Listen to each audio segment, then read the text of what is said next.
ಬಳ್ಳಾರಿ ಜೈಲಲ್ಲಿ ದರ್ಶನ್ ಕೈದಿ ನಂಬರ್ 511511 ಬಳ್ಳಾರಿ ಜೈಲಲ್ಲಿ ದರ್ಶನ್ಗೆ ಕೊಟ್ಟಿರುವಂತ ಖೈದಿ ನಂಬರ್ ಪರಪ್ಪನ ಅಗ್ರಹಾರದಲ್ಲಿ 6106 ನಂಬರ್ ಇತ್ತು. ಈಗ ಬಳ್ಳಾರಿಯಲ್ಲಿ 511ನೇ ಕೈದಿಯಾಗಿ ಎಂಟ್ರಿ ಕೊಟ್ಟಿದ್ದಾರೆ. ಈಗ ಪ್ರಶ್ನೆ ಏನು ಅಂತಂದ್ರೆ, ಈ ಪ್ರಶ್ನೆ ನನಗೆ ಮಾತ್ರನ ಅಥವಾ ತುಂಬಾ ಜನಕ್ಕೆ ಇರಬಹುದು. ಈ 6106 ಅಂತ ಬೈಕ್ ಮೇಲೆ, ಎದೆ ಮೇಲೆ, ಹಣೆ ಮೇಲೆ ಎಲ್ಲ ಕಡೆ ಟ್ಯಾಟೋ ಹಾಕಿಸ್ಕೊಂಡು ಬರ್ಸ್ಕೊಂಡು ಅವ್ರ ಕಥೆ ಏನು ಅನ್ನೋದು ಪ್ರಶ್ನೆ. ಇದನ್ನೊಂದು ಟ್ರೆಂಡ್ ಮಾಡ್ಕೊಬಿಟ್ಟಿದ್ರಲ್ಲ. ಈ 6106 ಅಂತ ಖೈದಿ ನಂಬರ್ ಕೊಟ್ಟಿದ್ದಾರೆ ಅಂತ ನಮ್ಮ ಬಾಸ್ ಏನೇ ಮಾಡಿದ್ರು ಅದೇ ಕ್ರೇಜು, ಅದೇ ಟ್ರೆಂಡು ಅಂತ ಇದನ್ನೆಲ್ಲ ಟ್ಯಾಟೋ ಹಾಕಿಸ್ಕೊಂಡಿದ್ರು. ಈಗ ಖೈದಿ ನಂಬರ್ ಬದಲಾಗ್ಬಿಟ್ಟಿದೆ. ಬಳ್ಳಾರಿ ಜೈಲಿಗೆ ದರ್ಶನ್ಗೆ ಎಂಟ್ರಿ ಆಗ್ತಾ ಇದ್ದ ಹಾಗೇನೆ ಅಲ್ಲಿನ ಖೈದಿ ನಂಬರ್ ಅನ್ನ ಕೊಡ್ಲಾಗಿದೆ 511. ಇವತ್ತಿನಿಂದ ಇದು ಟ್ರೆಂಡ್ ಆಗುತ್ತೇನೋ. ಅವತ್ತು ಹಣೆ ಮೇಲೆ ಟ್ಯಾಟೋ ಬರ್ಸ್ಕೊಂಡವ್ರು ಮೋಸ್ಟ್ಲಿ ಇವತ್ತು 511 ಅಂತ ಬೆನ್ನಿನ ಮೇಲೆ ಟ್ಯಾಟೋ ಬರ್ಸ್ಕೊಂತಾರೆ ಏನು. ಪರಪ್ಪನ ಅಗ್ರಹಾರದಲ್ಲಿ 6106 ಅಂತ ನಂಬರ್ ಕೊಟ್ಟಿದ್ರು. ಅದನ್ನೆಲ್ಲ ನಂಬರ್ ಪ್ಲೇಟ್ ಮೇಲೆಲ್ಲ ಹಾಕ್ಸಿದ್ರು. ಮೋಸ್ಟ್ಲಿ ಅದನ್ನೆಲ್ಲ ಕೀಳ್ತಾರೇನೋ ಈಗ, ಅದನ್ನೆಲ್ಲ ಅಥವಾ ಬಿಸಾಕ್ತಾರೇನೋ. ಈಗ ಬಳ್ಳಾರಿಯಲ್ಲಿ 511 ಅಂತ ಖೈದಿ ನಂಬರ್ ಅನ್ನ ಕೊಟ್ಟಿದ್ದಾರೆ. ನಾಳೆಯಿಂದನೋ ಇವತ್ತು ಸಂಜೆಯಿಂದಲೋ 511 ಇನ್ನು ಮೇಲೆ ಟ್ರೆಂಡ್ ಆಗ್ಬಿಡತ್ತೆ.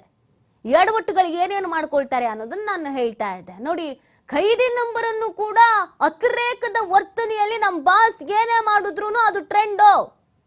ನಮ್ಮ ಬಾಸ್ ಕೈದಿ ನಂಬರ್ ಎಷ್ಟಾರು ಆಗ್ಲಿ, ಆರೋಪಿ ನಂಬರ್ ಎಷ್ಟಾರು ಆಗ್ಲಿ, ಅದು ನಮ್ಮ ಜೀವ, ಅದು ನಮ್ಮ ಪ್ರಾಣ, ಅದೇ ಟ್ರೆಂಡು ಅಂತ 6106 ನಂಬರ್ ಅನ್ನ ಬೈಕ್ ಮೇಲೆ ಬರ್ಸ್ಕೊಂಡಿದ್ರು, ಹಣೆ ಮೇಲೆ ಬರ್ಸ್ಕೊಂಡಿದ್ರು, ತಲೆ ಮೇಲೆ ಬರ್ಸ್ಕೊಂಡಿದ್ರು, ಕೈ ಮೇಲೆ ಬರ್ಸ್ಕೊಂಡಿದ್ರು. ಎಲ್ಲ ಈಗ ಟ್ಯಾಟೋ ಅಳಿಸ್ಬೇಕೇನೋ, ಇಲ್ಲ ಸುಟ್ಟಾಕ್ಬೇಕು. ನಂಬರ್ ಪ್ಲೇಟ್ ಆದ್ರೆ ಬಿಡಿ, ಹೆಂಗೋ ಬಿಸಾಕ್ತಾರೆ. ಆದ್ರೆ ಈ ಕೈ ಮೇಲೆ, ಹಣೆ ಮೇಲೆ, ತಲೆ ಮೇಲೆ, ಎದೆ ಮೇಲೆ ಬರ್ಸ್ಕೊಂಡವ್ರ ಕತೆ ಏನು ಅನ್ನೋದು ಪ್ರಶ್ನೆ. ಈಗ ಬಳ್ಳಾರಿಯಲ್ಲಿ 511 ಅಂತ ಖೈದಿ ನಂಬರ್ ಅನ್ನ ಕೊಟ್ಟಿದ್ದಾರಂತೆ. ಖೈದಿ ನಂಬರ್ ಬದಲಾಗಿದೆ 511. ಅಂದ್ರೆ ಪರಪ್ಪನ ಅಗ್ರಹಾರದಲ್ಲಿ ಇವರು 6106 ಈ ನಂಬರ್ ಅನ್ನ ಪಟ್ಕೊಂಡಿದ್ರು. ಆದ್ರೆ ಈಗ 511ನೇ ಕೈದಿಯಾಗಿ ಎಂಟ್ರಿಯನ್ನ ಕೊಡ್ತಾ ಇರೋದು. ಹಾಗಾಗಿ ಆ ನಂಬರ್ ಬದಲಾಗಿದೆ. ಇನ್ನು ಮೇಲೆ ಇವರು ಬಳ್ಳಾರಿಯಲ್ಲೇ ಇರ್ತಾರಲ್ವಾ, ಸೊ ಅಲ್ಲಿ ನಂಬರ್ ಎಷ್ಟಿತ್ತು ಅದನ್ನ ಕೊಟ್ಟಿದ್ದಾರೆ. 511ನೇ ನಂಬರ್ ಅನ್ನ ಕೊಟ್ಟಿದ್ದಾರೆ. ಸೊ ಬದಲಾವಣೆ ಆಗಿದೆ. ಇದನ್ನ ಇನ್ನು ಏನೇನು ಮಾಡ್ತಾರೋ ಗೊತ್ತಿಲ್ಲ. ಇದನ್ನ ಇನ್ನು ಹೇಗೆ ಟ್ಯಾಟೋ ಹಾಕಿಸ್ಕೊಂತಾರೋ ಗೊತ್ತಿಲ್ಲ.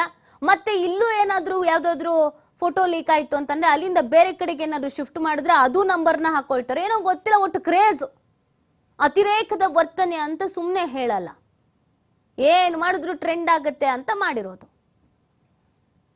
ಎಸ್, ನೋಡಿ, ಹಳೆಯ ಫೋಟೋವನ್ನ ನೀವು ಗಮನಿಸ್ತಾ ಇದ್ದೀರಾ. ನಾನು ಆಗ್ಲೇ ಹೇಳ್ತಾ ಇದ್ದೆ, ಕೆಲವರೆಲ್ಲ ಕೈ ಮೇಲೆ, ಎದೆ ಮೇಲೆ, ತಲೆ ಮೇಲೆ ಈ ಕಟ್ಟಿಂಗ್ನೇ ಆತರ ಮಾಡಿಸ್ಕೊಬಿಟ್ಟಿದ್ರು. ಕೆಲವರು 6106 ಅಂತ ಕಟಿಂಗೇ ಮಾಡಿಸ್ಕೊಬಿಟ್ಟಿದ್ರು ಕೆಲವರು. ಅವರಾದ್ರೆ ಬಿಡಿ ಫುಲ್ ಬೋಳ ಮಾಡಿಸ್ಬಿಡ್ತಾರೆ. ಬಟ್ ಈ ತರ ಕೈಗೆಲ್ಲ ಹಾಕೊಂಡಿದ್ರಲ್ಲ, ಇವ್ರು ಏನ್ ಮಾಡ್ತಾರೆ, ಈಗ ರಿಮೂವ್ ಮಾಡೋದಕ್ಕೂ ಇದಕ್ಕೆ ಸುಮಾರು ದುಡ್ಡು ಆಗತ್ತೆ. ಹಾಕ್ಸೋದಕ್ಕೆ ಕಮ್ಮಿ ದುಡ್ಡು, ರಿಮೂವ್ ಮಾಡೋದಕ್ಕೆ ಸಿಕ್ಕಾಪಟ್ಟೆ ದುಡ್ಡು ಆಗತ್ತೆ. ದುಡ್ಡು ಮತ್ತೆ ಅಪ್ಪ ಅಮ್ಮನ ಹತ್ರ ಕೇಳಬೇಕು, ಮತ್ತೆ ಅದು ಕಷ್ಟ ಆಗತ್ತೆ. ಈಗ ಅದನ್ನು ಅಳ್ಸೋಕ್ಕೂ ಆಗಲ್ಲ. ಏನು ಮಾಡ್ತಾರೋ ಗೊತ್ತಿಲ್ಲ. ಮೋಸ್ಟ್ಲಿ ಇನ್ನೊಂದು ಕೈಗೆ ಏನಾರು 511 ಅಂತ ಬರ್ಸ್ಕೊಳ್ತಾರೋ,